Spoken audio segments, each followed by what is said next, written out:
Esse é o Debate Brasil, programa produzido pela Associação dos Engenheiros da Petrobras, que vai ao ar em várias capitais do Brasil. Hoje nós temos a honra de entrevistar o geólogo Guilherme Estrela, ex-diretor da Petrobras, foi superintendente do Centro de Pesquisa e é um grande incentivador dos técnicos que descobriram o pré-sal.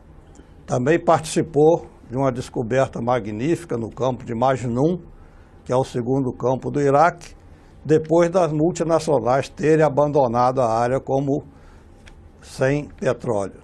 Então, o Dr. Guilherme Estrela vai dar para a gente aqui um panorama da situação da Petrobras, da situação das reservas e da situação do Brasil como um todo. Dr. Guilherme Estrela, eu gostaria de só começasse dizendo da importância estratégica da Petrobras e do pré-sal, naturalmente. Bem, Fernando, primeiro, não me chame de Dr. Guilherme. Fernando, nós temos décadas de conhecimento e respeito mútuo pelas ideias das quais comungamos, né, Fernando? Mas muito obrigado por esse convite da EPET. Eu acho que a EPET desempenha um papel importantíssimo junto aos empregados da companhia e fora, também representando os empregados na sociedade, de modo que eu agradeço muito. Essa é uma pergunta absolutamente fundamental e tinha que ser a primeira, realmente, a me ser feita pelo seguinte, porque energia, e tendo como centro petróleo e gás natural, por quê? Porque são os principais insumos energéticos da humanidade e não há indicações pelos estudiosos, pelos que estudam a perspectiva ao longo desse século XXI quanto à fonte energética, não há perspectivas de que o petróleo e gás natural caiam de importância. Certamente outras fontes participarão da matriz energética, mas petróleo e gás natural continuarão a ser, junto com o carvão, as principais fontes de energia da humanidade, né? E por causa disso, petróleo o campo da energia, das energias, passa a ser um campo absolutamente fundamental para os países, para as nações, né? E o desenvolvimento de qualquer país, de qualquer sociedade, tem como base, uma das seus pilares principais, o consumo de energia. Não há país soberano, que queira ser soberano no mundo, né, sem ter um suprimento energético garantido.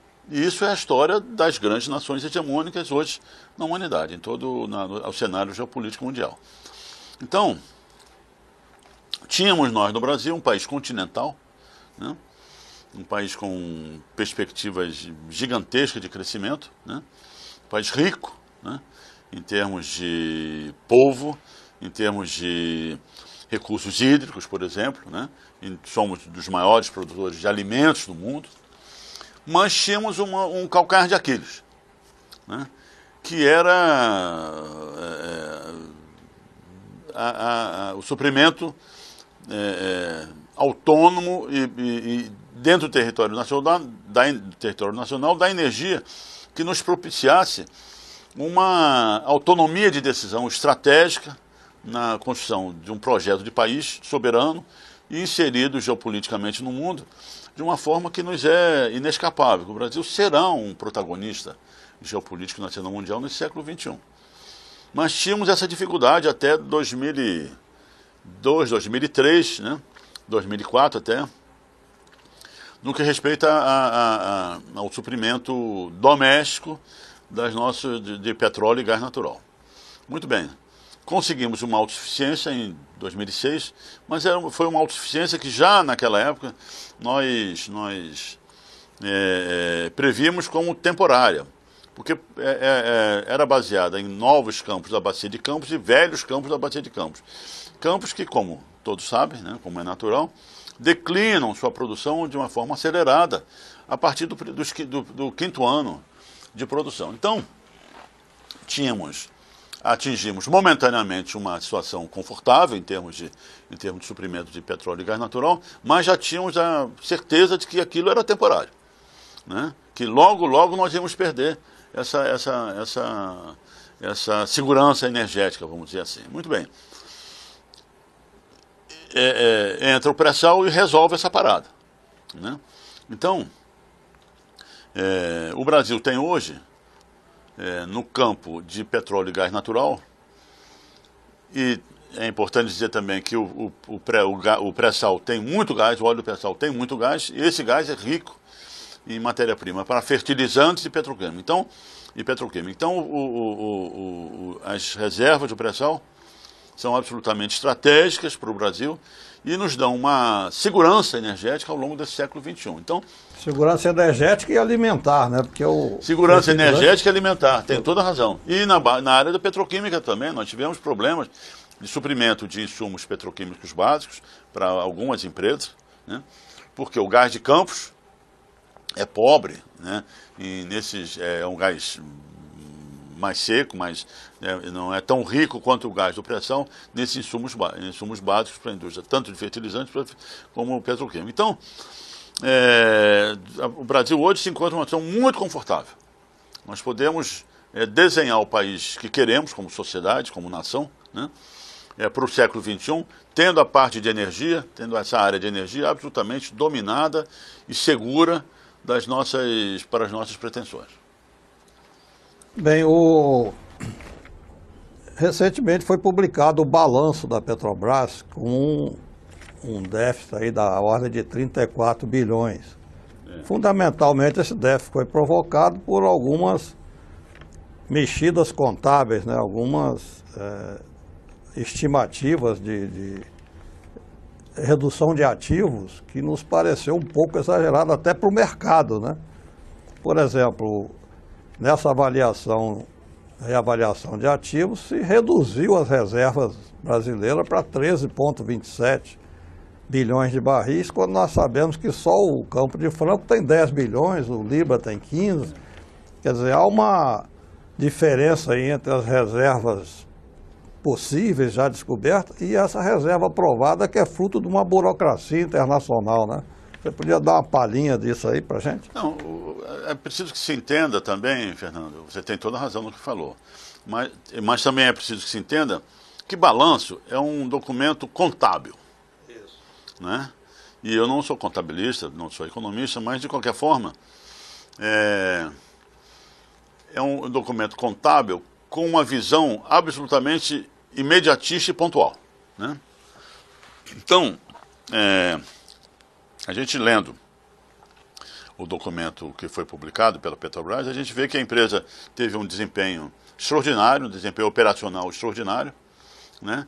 A diretoria envidou esforços na área de redução de custos operacionais. Para termos uma ideia, o petróleo do pré-sal está saindo para produzir a menos de 8,8 dólares e meio, né? A empresa produziu mais petróleo e gás natural, né? E tem resultados, como eu disse, resultados operacionais extraordinários, né? Aumentou a produção em 4%. Né? Aumentou a produção em 4%. O lucro foi 13,6 bilhões, né? Isso, o lucro real do fluxo de caixa, né? Claro, teve um caixa positivo muito significativo, né?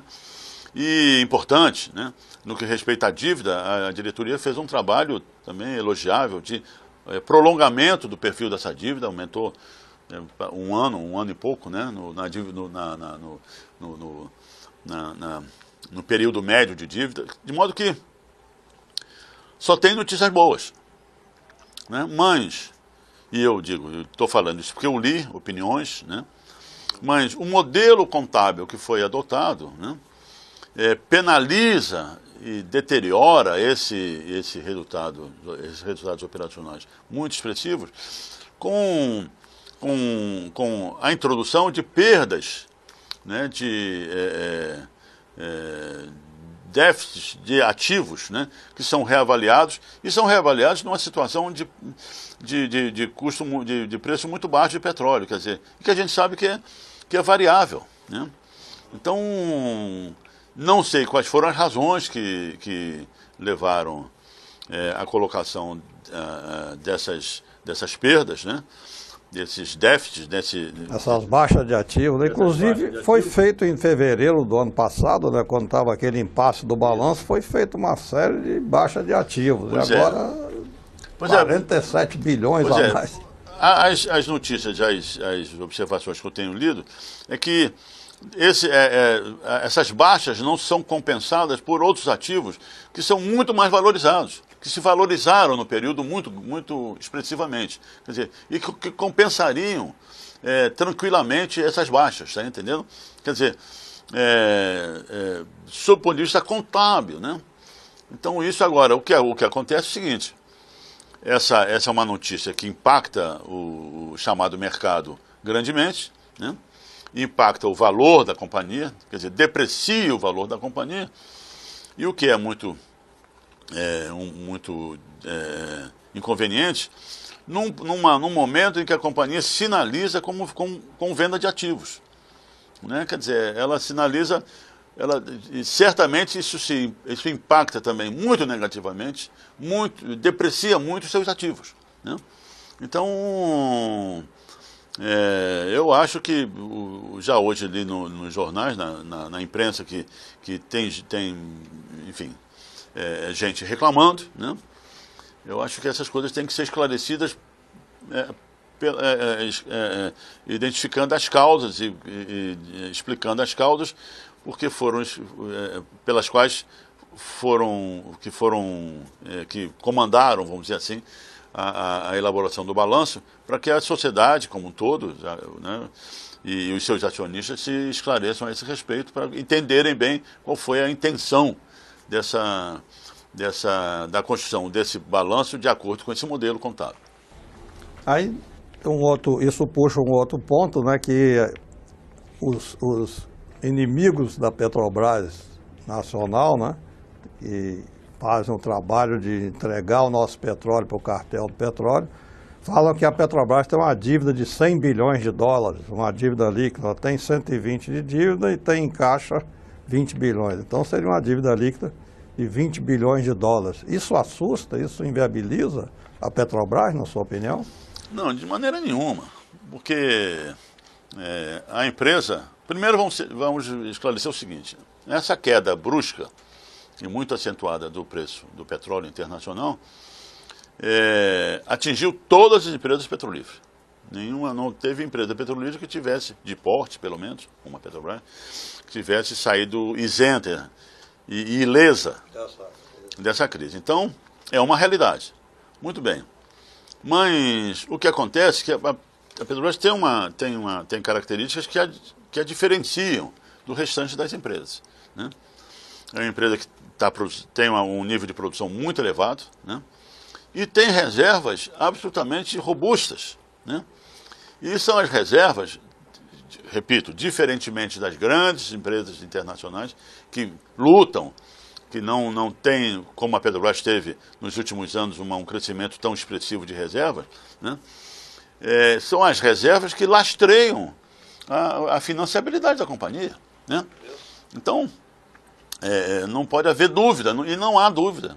Petróleo, né, é o ativo mais forte hoje para garantir exatamente, dívida. Exatamente, isso é um ponto importante, quer dizer, a dívida é alta, mas a dívida é elevada, porque nós tínhamos os melhores e mais importantes projetos de petróleo e gás natural do mundo. Essa dívida não foi adquirida, não foi contraída né?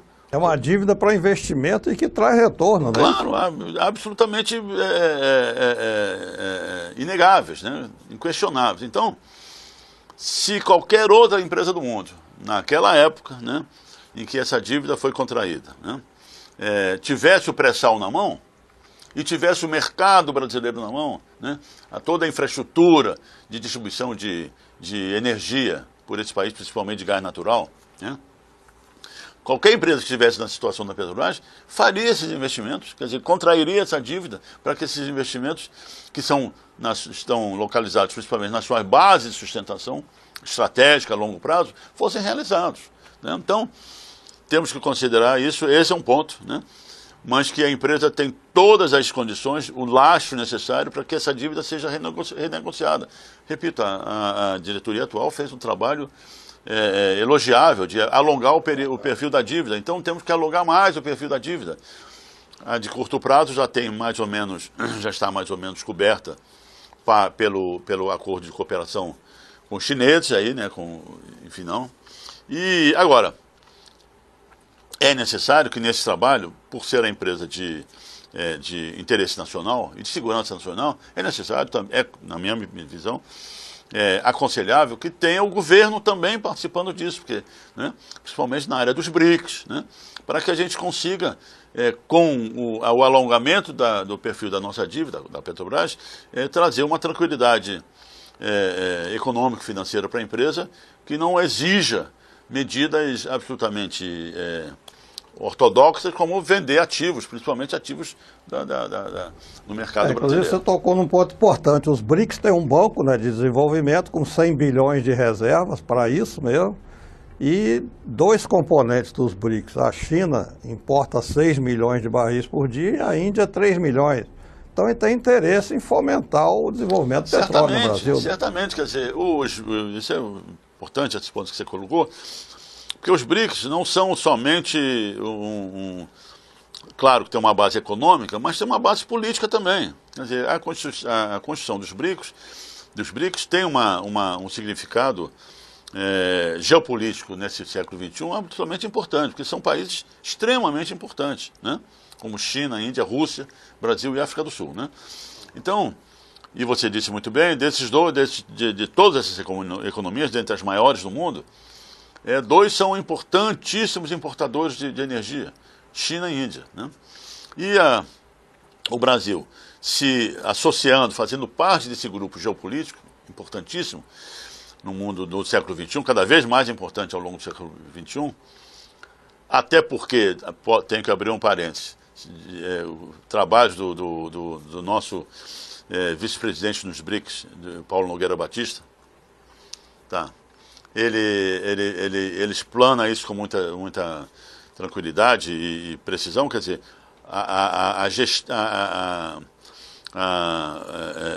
como eu direi, a governança mundial multipolar está mais ou menos falida, com o Banco Mundial, ONU mesmo, né? Essa coisa está muito frágil, terá que ser enfrentada uma reformulação geral no século XXI. Então os BRICS têm toda uma base, até política, né, de se afirmar nesse século XXI com um novo polo de desenvolvimento dos países que dele participam, né? Então, aproveitar essa oportunidade com esses dois grandes importadores de petróleo, né, com um país que está junto deles e que pode lhes dar segurança energética, né, a longo prazo, é uma oportunidade absolutamente extraordinária que tem que ser aproveitada.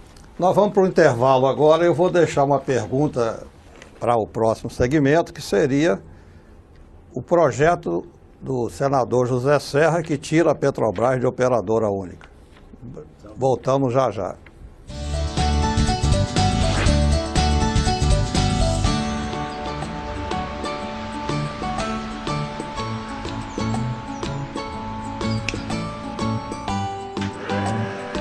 As reservas do pré-sal estão estimadas em 10 trilhões de dólares. Quantia suficiente para erradicar todas as mazelas do nosso país.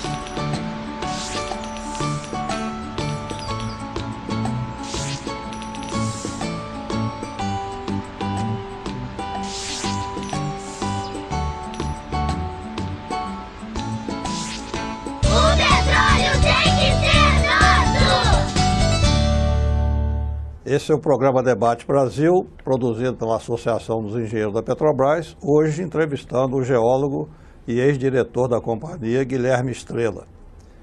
Estrela, vou chamá-lo agora como amigo. Antes do intervalo, a gente deixou no ar uma pergunta sobre a questão do projeto de lei do Senado, autoria do senador Zé Serra, que tira a Petrobras da condição de operadora única e tira também a obrigatoriedade dela ter pelo menos 30% do pré-sal.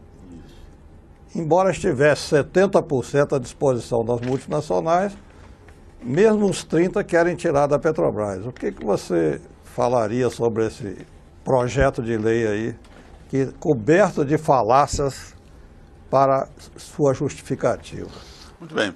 Primeiro, eu vou tentar dizer algumas palavras do que eu sei sobre a base racional daqueles que defendem o Projeto Serra. Então, eles defendem dizendo o seguinte, que Petrobras não tem, na situação que a Petrobras está, financeira, não pode enfrentar novos gastos e novos investimentos para desenvolver a operação. Segundo que isso é uma posição, a Petrobras como operadora única é uma posição extrema em relação à participação de empresas estrangeiras com seus conhecimentos e suas tecnologias no desenvolvimento do pré-sal brasileiro, né? Então, até para desobrigar a Petrobras dessa imposição do novo marco regulatório, quer dizer, e a longo prazo proteger a Petrobras, né, garantir a sustentabilidade da Petrobras a curto prazo, o projeto é bom, porque abre a possibilidade da Petrobras não ser operadora, então desobriga a empresa do compromisso de investimento. Então vamos lá. Quer dizer, primeiro qual é a razão de dizer que a Petrobras, de afirmar que a Petrobras não tenha sustentação financeira para enfrentar os desafios do pré-sal? Isso está ligado essencialmente, né, a uma visão que no meu ponto de vista é errônea. Quer dizer, o pré-sal é uma riqueza energética brasileira que dá ao governo, à nação brasileira, né, a possibilidade de planejar estrategicamente ao longo do século XXI o seu aproveitamento em benefício do crescimento brasileiro, do desenvolvimento nacional, né? E não comporta uma visão imediatista de você, em 5, 10 anos, querer produzir toda a reserva do pré-sal. Está entendendo? Então, uma visão puramente financista, né? É uma visão puramente financista e imediatista, fundamentalmente contrária, com a essência estratégica que o pré-sal brasileiro representa para o Brasil, né? Então, o fato da Petrobras não poder enfrentar, e realmente não pode, nenhuma empresa do mundo pode enfrentar para produzir o pré-sal nos próximos 5, 10 anos, né, é contraditado pela necessidade do acionista controlador da Petrobras e o governo projetar essa atividade de produção do pré-sal, né? E aí, a longo prazo, a Petrobras é inteiramente capaz e competente de atender essa missão, né, de produzir o pré-sal ao longo do século XXI com um planejamento estratégico tranquilamente adequado às necessidades energéticas brasileiras ao longo desse século. Ou seja, tem que ter um ritmo compatível com o interesse nacional. Claro. Né? Você não vai exportar o petróleo agora, né, no preço que está, por exemplo, claro, comprá-lo depois mais caro. Exatamente. Quer dizer, eu não sou contrário à exportação do petróleo, sou favorável à exportação do petróleo, né? Mas dentro dessa perspectiva estratégica de longo prazo, nós não podemos exportar tanto agora como seria resultado se o projeto Serra vier a ser aprovado. E tem um parênteses aí, quer dizer, o projeto Serra aprovado hoje, ele só vai se concretizar daqui a 5, 10 anos. E o preço do petróleo daqui a 5 a 10 anos, certamente não serão os $30 do barril de hoje. Quer dizer, a gente estão tentando aprovar uma modificação do marco regulatório, do novo marco regulatório do pré-sal, que vai, como o novo marco também teve a sua aplicabilidade dos seus resultados a longo prazo, então a gente modifica a lei agora para só obter os fatos decorrentes dessa lei, não são benefícios, né, mas os fatos decorrentes dessa lei daqui a 5, 10 anos. A gente está colocando em risco, né, o futuro da população brasileira, da nação brasileira, em termos de contar com o recurso energético bem planejado estrategicamente ao longo desse século XXI. Muito bem. Mas tem mais. Quer dizer, sob o ponto de vista puramente financeiro. Quer dizer, a Petrobras, o balanço daí está mostrando, produz o petróleo do pré-sal a menos de $8,50 o barril. Nenhuma empresa estrangeira é capaz de fazer isso. Eu sei porque a minha experiência lá, tratando os consórcios em que nós não éramos operadores, as empresas estrangeiras cobram um preço muito de produção operacional, o custo operacional dessas empresas é muito mais elevado que o da Petrobras. Isso tem uma razão de ser. Por quê? As empresas estrangeiras produzem 2 milhões, 2 milhões e meio, 3 milhões em todo o planeta. A gente produz 2 milhões aqui, no Sudeste brasileiro, praticamente. Então nós temos, por causa da Bacia de Campos, nós temos uma infraestrutura de logística e de serviços, né, à produção. Toda montada e centrada num local só. Certamente, se o pré-sal tivesse sido descoberto na costa equatorial brasileira, os custos iam ser muito maiores.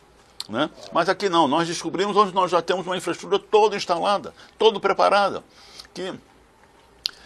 que de uma forma até natural vai substituindo o declínio operacional dos campos maduros e ultramaduros da Bacia de Campos. Quer dizer, o pré-sal veio com uma salvação da lavoura aí. Exatamente, quer dizer, ele veio no momento certo, inclusive, né? E essa é uma enorme oportunidade estratégica brasileira.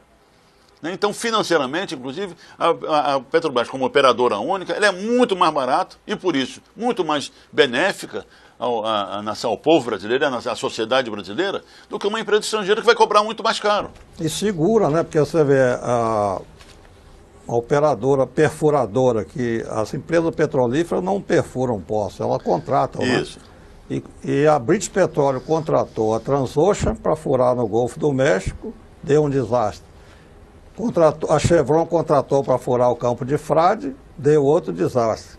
E a mesma Transocean já furou mais de 30 poços da Petrobras no pré-sal sem problema nenhum. Né? Isso é importante, um ponto muito importante pelo seguinte, porque em águas ultraprofundas, né, a Petrobras é que construiu, ao longo dessa última década, a maior experiência. Mas essa construção não foi gratuita. Né? A competência operacional da Petrobras vem diante com a Bacia de Campos, não é mesmo? Que nós passamos de águas rasas para águas profundas. E não havia no mundo, naquela época, tecnologia para se produzir petróleo a 1000 metros de lâmina d'água. E nós entramos para resolver essa parada, resolvemos com brilhantismo, né? A partir da competência da empresa e das empresas brasileiras fornecedoras de equipamentos e tudo mais. E então isso deu robustez à parte de engenharia da Petrobras, engenharia de perfuração, de construção de poços, de produção, deu uma robustez absolutamente imensa. Quando surge o pré-sal, a mais de 2.000 metros de lâmina d'água, mais de 2.400 metros de lâmina d'água, a empresa estava completamente preparada para enfrentar esse novo desafio. Houve uma extensão das tecnologias já consolidadas, criadas por nós mesmos. Isso é importantíssimo, que nos dá a consistência do nosso desenvolvimento tecnológico nas águas profundas da Bacia de Campos e transferi-las para águas ultraprofundas. Nenhuma empresa tem isso. Inclusive, a Shell perfurou o campo de Libra, que ela tinha ganho na concessão antes da lei, né, da lei 12351, furou até 3.990 metros, devolveu para a Agência Nacional de Petróleo como uma área anticomercial. Né? A Petrobras veio e furou. Pois é, isso aí você está citando um fato que é o retrato, que retrata bem a missão que a empresa sempre teve, né, com o desenvolvimento nacional. Mesmo com a queda do monopólio, houve uma tentativa de transformar a empresa numa empresa estatal, mas de cunho de visão privada, não é mesmo? Então essa era a grande mensagem da reestruturação que a Petrobras foi submetida logo depois da queda do monopólio estatal do petróleo. Muito bem. Mas na verdade, a Petrobras não assumiu a Petrobras assumiu de uma forma institucional, mas não no seu corpo de empregados, e principalmente não no corpo de empregados do AIP. Nós que sempre na época do monopólio tínhamos uma postura bastante de um confronto absolutamente consistente e competente do risco exploratório, né? Petrobras, como monopolista, ela tinha que, na verdade, que levantar o potencial petrolífero das bacias sedimentares brasileiras. Isso não mudou. Cai o monopólio, mas as equipes exploratórias da Petrobras, de exploração e produção, mantêm suas equipes estudando as bacias sedimentares brasileiras. Ora, abrem-se os blocos de concessão e tudo mais, e a empresa mantém essa, não é uma aversão ao risco exploratório, mas é um confronto ao risco exploratório com competências do nosso conhecimento geológico das nossas bacias sedimentares, geológico e geofísico das nossas bacias sedimentares. E assim foi para a Bacia de Campos, para a Bacia de Santos. Na verdade, a Bacia de Santos era uma bacia que tinha sido explorada em águas rasas e com os resultados negativos foi abandonada, né? A partir de 2003, viemos então a retomar o investimento exploratório na Bacia de Santos, já com uma bagagem de exploratória muito bem sucedida na Bacia de Campos, né? E nesse período, entre essas duas fases, houve um fato importantíssimo que a gente, estudando, nós conseguimos, em exploração é muito importante, e os geólogos que estão me ouvindo vão entender isso, é fundamental o estabelecimento do chamado sistema petrolífero. Você identifica a rocha geradora do petróleo, identifica os mecanismos de migração desse petróleo, identifica a ocorrência de reservatórios que vão receber esse petróleo, está entendendo? Isso se forma o chamado sistema petrolífero. A Petrobras tem isso até pioneiramente em termos de geologia de petróleo em todo o mundo. Sim, não é exagero eu falar que certamente as equipes exploratórias da Petrobras são entre as mais competentes do mundo, né? O fato do termos do monopólio estatal, desculpe eu estar me alongando nesse... Isso é importante. Mas o fato de nós termos o monopólio estatal, os geólogos da Petrobras, as turmas de geólogos da Petrobras estudavam as bacias como um todo. As empresas estrangeiras não têm isso, porque elas estudam aqueles blocos que elas ganham nas licitações em todo o mundo. É importante lembrar que todas as descobertas feitas até hoje são fruto dos estudos da era do monopólio, né? Isso. Então, a nossa área de exploração repito, não estou querendo menosprezar outras empresas, mas é muito competente. Muito bem. Quando nós vamos para a Bacia de Santos, né, diferentemente das empresas estrangeiras que não conheciam muito bem e talvez até hoje não conheçam o sistema petrolífero das nossas bacias sedimentares, tão bem como nós conhecemos, nós já fomos sabendo que o petróleo vinha lá de baixo, né, muito abaixo do sal, era gerado muito abaixo do sal, e conhecíamos os sistemas migratórios, de migração do petróleo até os reservatórios. Muito bem. Esse modelo de sistema petrolífero foi aplicado na Bacia de Santos, quando nós começamos a deslocar sondas para lá, né? Já nesse entendimento que a Bacia de Campos já estava madura, né? Passando para fases madura e ultramadura de alguns campos. E aí com declínio acentuado. Com o declínio acentuado, a gente precisava descobrir urgentemente novas fronteiras, estabelecer novas fronteiras exploratórias. Fomos para a Bacia de Santos, fomos para a Bacia do Espírito Santo e depois para o norte do Brasil, nordeste do Brasil. Muito bem. E os objetivos pré-salinos estavam contemplados nessa modelagem geológica como estabelecedora de objetivos exploratórios, né? E foi assim que... E as outras empresas não tinham isso, provavelmente não tinham isso. Claro que não tinham, tanto que a empresa que você citou parou no meio. Interrompeu, porque o negócio dele era no pós-sal, que era o modelo da Bacia de Campos por todo mundo, conhecido através de nossos trabalhos publicados no mundo inteiro, né?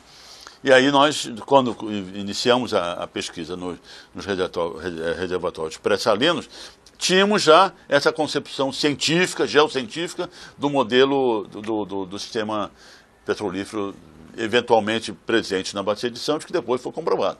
A sua existência foi comprovada. É por isso que todos eles, quando entram num bloco, querem a Petrobras como parceira, né? E aí, você vai para responder a sua pergunta. Então, o Projeto Serra tem essa fragilidade de transformar a atividade do setor petrolífero em atividade imediatista, né? Tem a fragilidade financeira, que a Petrobras, que a operação será ressarcida pela União no projeto de partilha, no sistema de partilha, e a Petrobras opera com níveis, com custos muito mais baixos. Tem a parte de tecnologia, que, como eu disse, as águas profundas são a extensão das águas, as águas ultraprofundas são a extensão das águas profundas, em que nós temos grande experiência, uma tecnologia consolidada. Isso se reflete diretamente na segurança operacional, Nós temos uma vantagem competitiva muito grande, Fernando, que você sabe muito bem disso, que a gente colocou sempre junto da operação. Nós temos um sistema de transferência de avanço tecnológico muito integrado entre a parte de pesquisa, desenvolvimento e engenharia do SEMPES com a parte operacional. Isso garante sucesso absoluto, como estamos comprovando até hoje, né, de segurança, de efetividade, de eficácia operacional, de modo que essas coisas não tiram a sustentação dos argumentos que defendem um projeto Serra. Outra coisa importante, o conhecimento em engenharia e tecnologia do setor petrolífero é muito amplo, é um espectro muito amplo, né? Nós vamos desde de equipamentos, a novos materiais, a metalurgia especial no pré-sal, por causa do CO2, essa coisa toda. Então, isso, quando é desenvolvido no Brasil, né? Não estou falando das empresas, não, da parte de PDIE, de Pesquisa, Desenvolvimento e Engenharia, integrado com operação. Isso, quando é feito no Brasil, tem um efeito multiplicador, tem um impacto multiplicador nas nossas universidades, na criação de centros de estudos, né? Nas escolas de engenharia. Na compra de equipamentos no país. Depois se reflete diretamente na compra, na especificação de novos equipamentos. Isso é importantíssimo que a Petrobras faz. E tem uma coisa, no espectro de produção de petróleo, em águas profundas, tem uma parte que a gente chama de tecnologias sensíveis, tecnologias utilizadas na segurança militar brasileira, está entendendo? Turbinas, veículos inerciais, uma série de áreas tecnológicas super avançadas que o pré-sal abre também essa possibilidade de nós construirmos capacitações e inteligência, né, de engenharia nessa fase muito importante, principalmente na área naval, porque o pré-sal está a 300 quilômetros da costa, não é mesmo? A Marinha sabe melhor do que todo mundo a importância que isso tem para a segurança efetiva, chamada segurança nacional mesmo, né? Tanto que todos nós sabemos, descobrimos o pré-sal e os Estados Unidos reativou a quarta frota, imediatamente após, né? Então, isso aí é um ponto importante. Vamos dar um intervalo e voltamos com esse assunto aí, a reativação da quarta frota, que...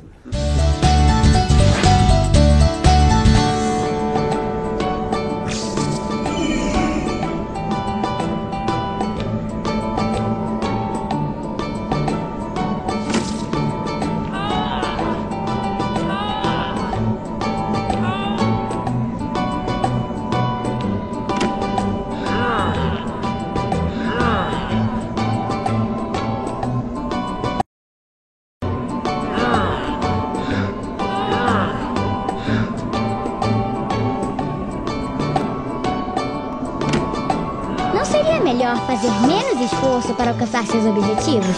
Não fique só. Fique sócio de um sindicato. O petróleo tem que ser nosso! Esse é o programa Debate Brasil, hoje entrevistando o geólogo Guilherme Estrela, ex-diretor da Petrobras. Guilherme Estrela, você estava falando antes do intervalo sobre a invasão, né, da quarta frota ao Atlântico Sul, quando o pré-sal foi descoberto. O Atlântico Sul tem Brasil e Argentina. Como a Argentina já havia desnacionalizado as suas reservas, a quarta frota veio para proteger, entre aspas, o pré-sal, né? O pré-sal brasileiro. Não só o pré-sal brasileiro. O pré-sal que, eventualmente, por causa da similaridade das histórias geológicas da costa africana, oeste africana, com a costa leste brasileira, a costa africana também. Também, claro. Né? Então, e isso é uma demonstração inequívoca, inquestionável, do interesse estratégico norte-americano em novas províncias petrolíferas descobertas no mundo afora, né? Porque todos nós sabemos que os Estados Unidos ele é altamente, ainda muito dependente de petróleo importado, apesar do gás, do shale gas e do light tight oil, que é o óleo da mesma rocha, né? Ele ainda importa mais de 5 milhões. E tem o seguinte... Chegaram a 7 milhões esse ano, no início desse ano. 7 milhões de barris por dia. De importação. De importação. Isso. Por quê? Porque o óleo é light tight oil, quer dizer, óleo leve em rocha fechada, né? E a produção está declinando. De 2015 para 2014, declinou quase 500 mil barris por dia, 400 mil barris por dia. Então, claro, a nação norte-americana, né, o país hegemônico, globalmente hegemônico, vê as coisas daqui a 50 anos. Eles não estão vendo, né? Eles têm uma reserva hoje de 30 bilhões de barris, mais uns 10 do shale gas e tight oil, e consome 10 bilhões de barris por ano, né? Isso, então, isso. uma insegurança energética muito absoluta, né? Então, a descoberta no estrangeiro, seja lá onde for, de uma grande província petrolífera, recebe uma atenção especial dos interesses estratégicos norte-americanos. Isso é absolutamente natural, não tem... É isso que... tá entendendo? Aliás, é um exemplo para nós, né? Muito bem.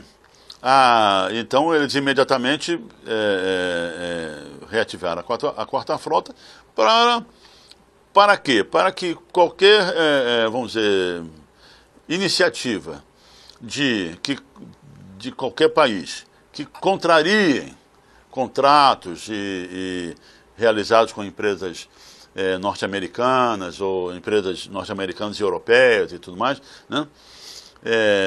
Qualquer iniciativa que contraria esses interesses dessas grandes empresas, a presença da frota norte-americana, de alguma forma, estabelece um limite, vamos dizer assim, né? Contra essas, entre aspas, violações de eventuais contratos em que estejam envolvidas empresas norte-americanas, produtoras de petróleo e gás natural, e que são componentes do grande esquema norte-americano. Não estou criticando, tem que ser, eles fazem isso para representar, defender o lado deles, de suprimento norte-americano de petróleo e gás natural. Então, e eu não estou dizendo uma coisa que seja novidade, todo mundo sabe disso, né? O que está acontecendo no Oriente Médio, aquela barbárie que está acontecendo no Oriente Médio, inclusive com a Síria, essa coisa toda, tem embaixo de si hidrocarbonetos, petróleo e gás natural. O Iraque foi invadido, né? Todas as guerras a partir da Primeira Guerra foram. Da Primeira Guerra tem como base a petróleo e gás natural, né? E a partir disso, quer dizer, para garantir o suprimento, são feitas, não só as guerras com ocupação de países, mas eles sustentam regimes absolutamente autoritários e medievais, em termos a Arábia Saudita é um exemplo, em termos de direitos humanos, né? Monarquias absolutistas, enfim, né? Coisas que já foram ultrapassadas ao longo do século XX, né? Muito bem, então isso é um entendimento que é inescapável, que nós temos que ter em relação à nossa expressão. Não é mesmo?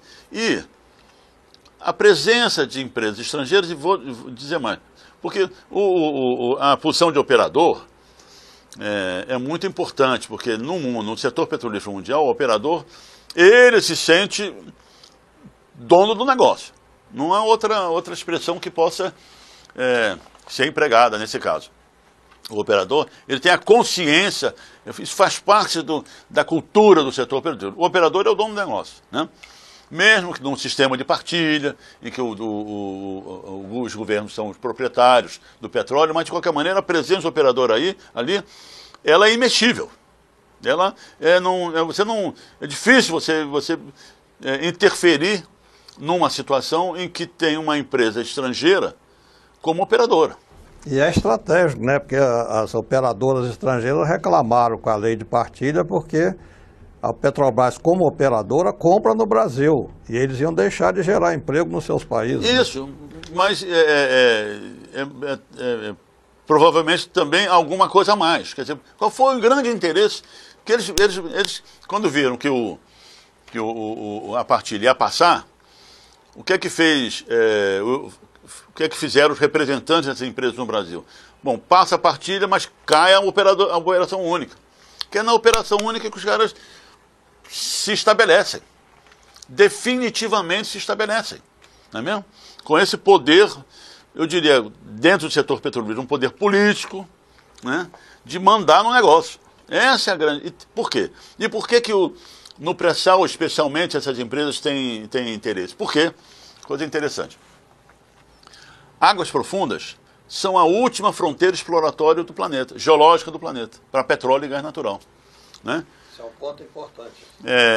Quem dominar a tecnologia de produção em águas profundas tem uma vantagem competitiva no mundo inteiro muito grande.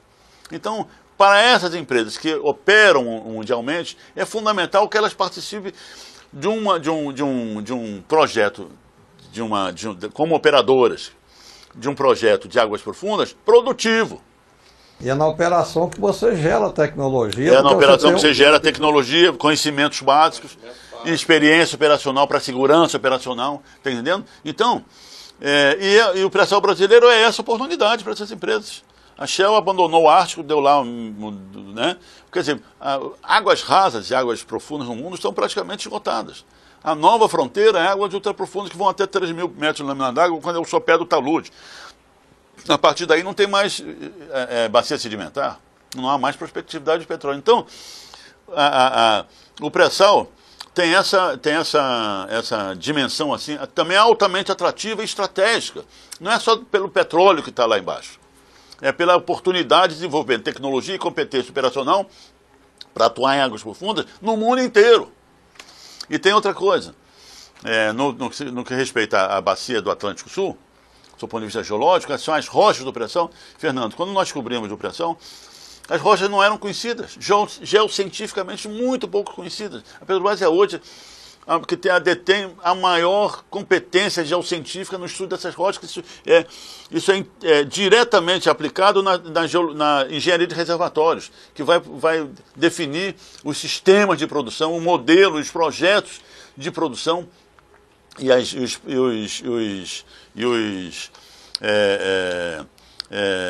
o conjunto de software e de conhecimento que vão reger a produção, a melhor produção do pré-sal. Por isso é que nós temos índices de produtividade absolutamente extraordinários.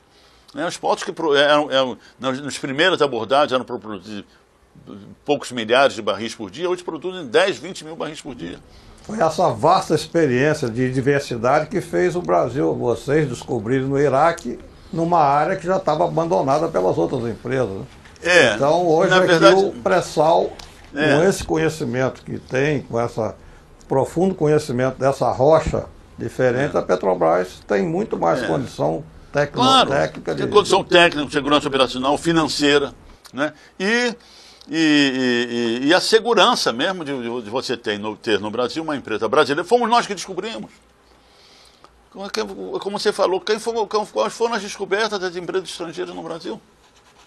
Um pequenino campo de merluza que já acabou, né? Então, é isso. Na verdade, o que acontece? Essas empresas vêm na esteira da Petrobras. Parece que eu estou criticando a presença das empresas. Não estou criticando. Eu estou constatando um fato. Elas vêm na esteira do sucesso exploratório da Petrobras. A Petrobras, o investimento delas em áreas de fronteira exploratória é zero. No Brasil é praticamente zero. Né? Agora, a Petrobras descobre, aí cria-se naturalmente. Isso é do setor petrolífero. Não tem lugar para vestais. No setor petrolífero, os caras deixam a gente investir, descobrir, aí o interesse se monta em volta.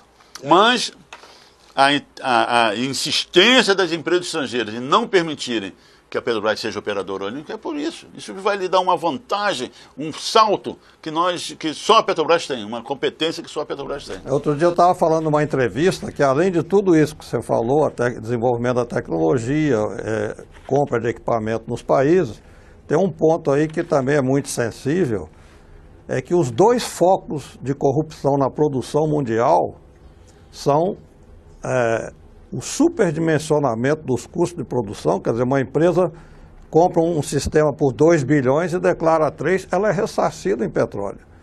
ou então a medição fraudulenta. Para isso, quando se fez a lei do petróleo, se criou a Pré-Sal Petróleo S.A. para fiscalizar isso. Então, o fato da Petrobras ser operadora, só com 30%, não precisava, está 70% à disposição, mas o que os caras não querem é que esse controle fique retido pela Petrobras, que dificulta essa manobra, não é isso? Certamente. Se no caso de acontecer, certamente dificulta, né? E outra coisa é o seguinte,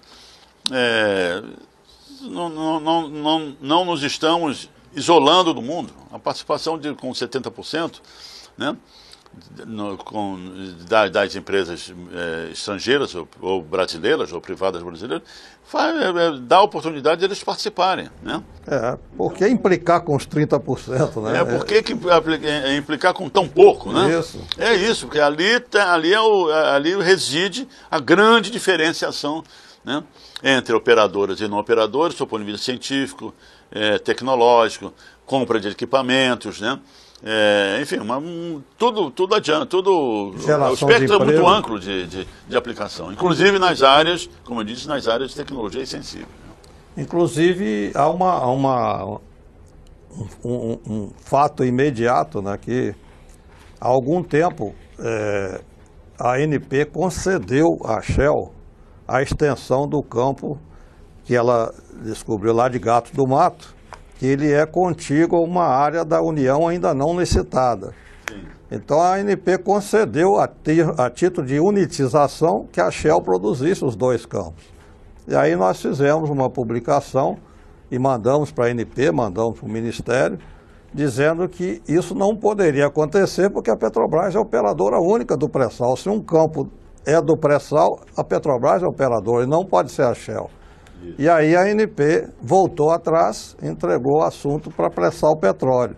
E agora, com essa lei do Serra se passar, a ANP vai conseguir entregar para a Shell, ela compra um campo e ganha dois.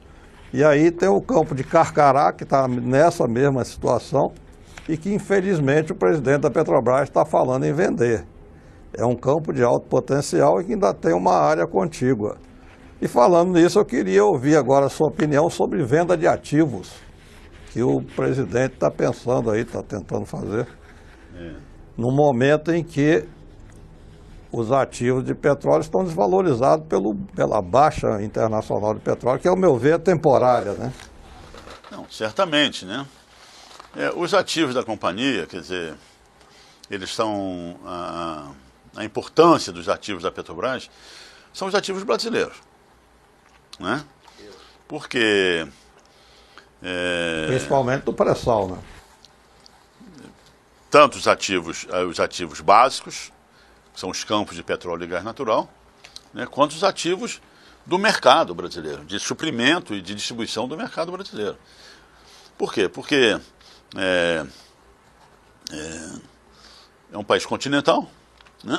Nós temos um consumo de energia muito baixo, per capita muito baixo, menor, nós somos a 8ª, 9ª economia mundial, e temos consumo per capita de energia menor que países que são a 30ª economia, 40ª economia, e isso reflete ainda uma situação de padrão de vida e qualidade de vida do cidadão médio brasileiro muito baixa. Quer dizer, nós temos uma oportunidade de crescimento absolutamente inquestionável, gigantesca, né, de crescimento no consumo de energia. Então, toda essa infraestrutura de distribuição de energia no Brasil inteiro, seja de combustíveis líquidos, seja de gasodutos, seja de importação de gás, seja de produção até na parte de fertilizantes, como as Fafens, né? Isso é toda uma base de infraestrutura que tem um valor imenso, porque até o petróleo pode até talvez demorar um pouco a subir de preço, mas a retomada do desenvolvimento nacional é um fato que a gente está passando por um período, né, de reorganização mundial, inclusive econômica mundial, né? Por exemplo, agora o preço do petróleo caiu, o montante, que é a produção, caiu, e o refino teve um lucro grande. Isso, exatamente. Então, essa integração, isso é absolutamente fundamental. né? E não é, o montante, principalmente exploração e produção, mas o jusante, refino e distribuição, enfim, o retalho dos nossos produtos, né? Então isso é indispensável que isso ocorra, né? Para a gente manter a sustentação econômico-financeira da companhia permanente. E o pré-sal é que nos dá essa garantia. Porque se você também não tiver o lastro das suas reservas concretas e comprovadas, né, e que seja absolutamente isentas de risco de intervenção estrangeira, isso é importante, porque se nós tivéssemos grandes reservas na Nigéria, é um problema constante. Eu citei Nigéria, desculpa, eu não quero particularizar, mas em qualquer outro país. Não é distância, né? Na distância, as próprias mudanças políticas internas dos países podem começar a criar problemas para empresas estrangeiras lá. Foi o caso de Majnun. Descobrimos Majnun no Iraque, né? O gigantismo de Majnun fez com que o governo iraquiano chamasse a Petrobras e disse: olha, vocês vão nos desculpar. A descoberta tão gigantesca que a gente nós não podemos, por interesse estratégico iraquiano, permanecer com essa riqueza na mão de uma empresa estrangeira, ainda que amiga de um país amigo, ainda que estatal de um país amigo. Então, reserva no exterior sofre esse tipo de risco, né? Que um país como o Brasil, tendo descobertos no Brasil, seria uma irracionalidade de você permitir transferir isso para mãos de empresas estrangeiras. Então, ativo no país não tem sentido vender, principalmente no momento que a gente está com a queda do petróleo e desvalorizou esses ativos. Ok, meu Guilherme Estrela, muito obrigado lamentavelmente o tempo está esgotado, mas a gente vai numa próxima continuar com essas informações. Eu que agradeço a oportunidade. São muito importantes para os nossos telespectadores. Muito obrigado. Muito obrigado.